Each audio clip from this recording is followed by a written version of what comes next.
weird video games. Alright, I've been putting this off long enough. We're gonna talk about Journey, the epic and groundbreaking game that's not at all the 2012 PlayStation 3 game you're all thinking of. I'm talking about the arcade game based on the band Journey. Because yes, video games based on rock bands are absolutely a thing.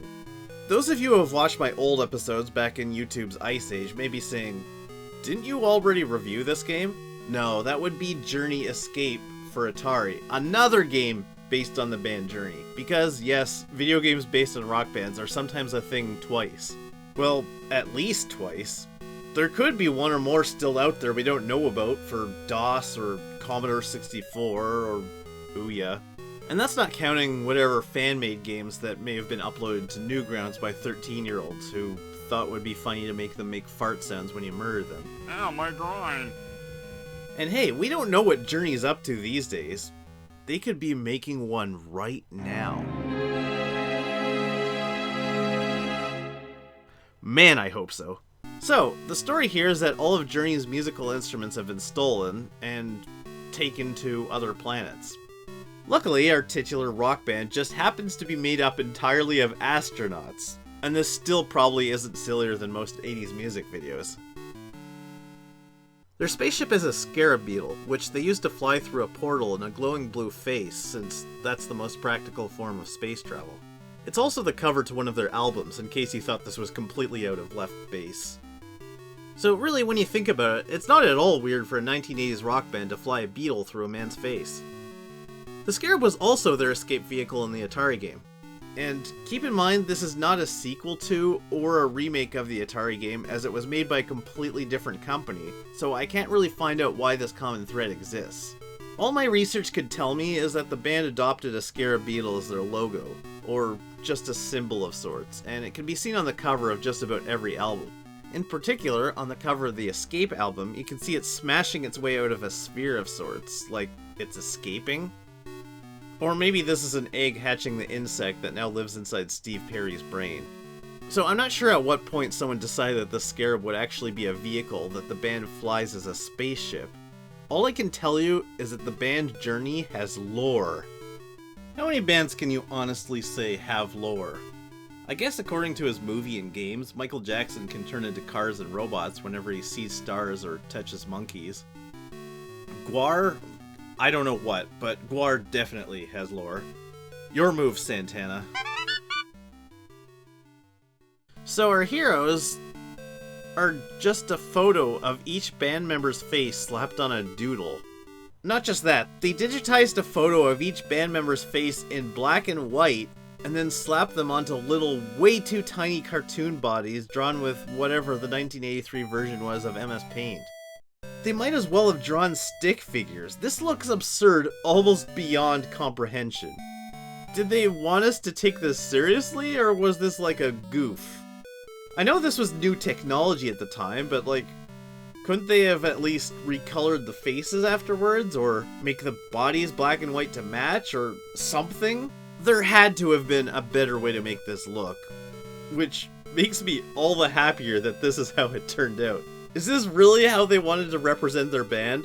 Look at this little tiny Steve Smith bouncing on giant drums. Look at little Neil Sean and his little jetpack. Who's a little scallywag? Who's a little scallywag? They just look like little babies. Just let me soak this all in. Delicious. Each stage centers around a different instrument, one for each band member, during which they dodge and or fight abstract shapes. Are these turnstiles? Are these infinity symbols? Are we fighting against the concept of eternity now? Oh yeah, and every single instrument is also a gun, including Steve Perry's microphone. Pretty violent for a game without any actual tangible enemies, other than like little guns that shoot records, or tiny little scarabs. Wait, I thought the scarab was their friend! No, Neil, don't! Stop believing. How did they market this? I mean, back in the day when arcade games were being distributed, they'd send these little flyers to local arcades and other such businesses, so let's find the one for Journey. Ah, here we go. The creative union of video with a world of rock is only one reason why Journey is destined to become a lasting arcade craze. Through a specially designed digitized process, playing excitement is further enhanced as Journey members will appear to be moving on screen in response to the action of the game.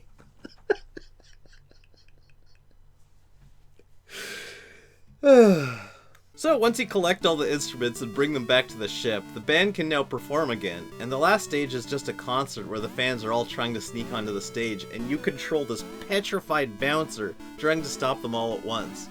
Oh, did I mention this arcade cabinet had a built-in tape player? So when you got to the stage, it would actually play a for-real Journey song.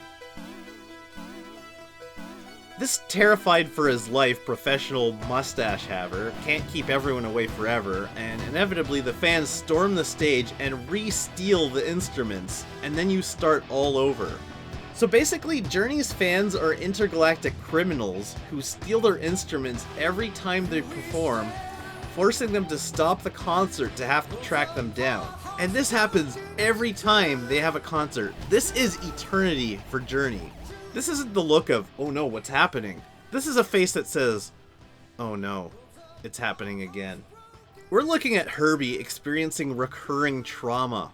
Remember, he's a bouncer. This guy has probably worked nightclubs, bars, and a slew of other musical venues, but this one is different. This is the job that he dreads every time. These are not just the acts of a few isolated fans. This is a conspiracy of many fans working against their favorite band at every opportunity.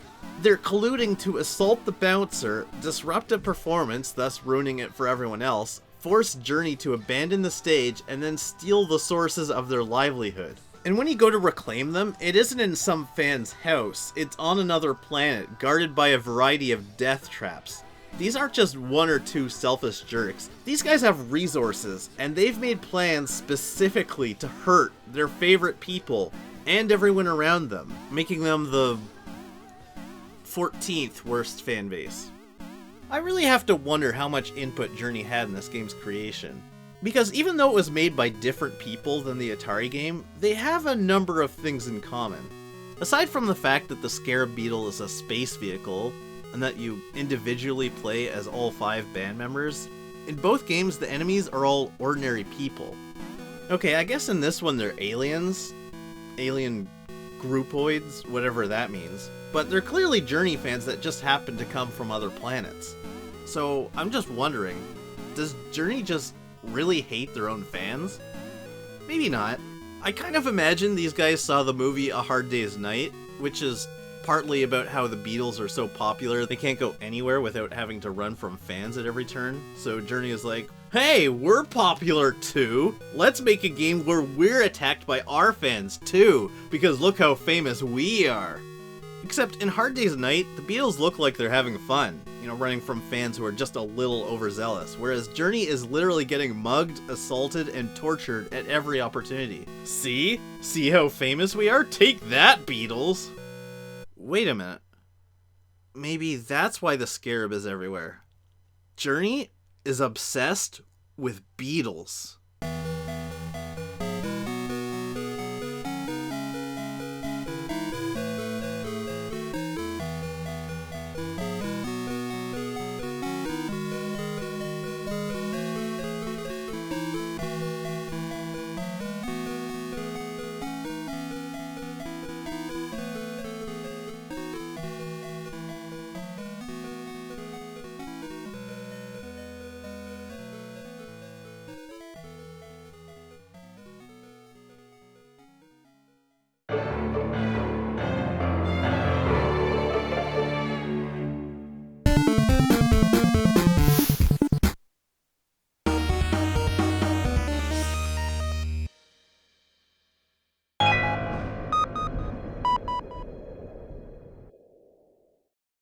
Hello, grandfather.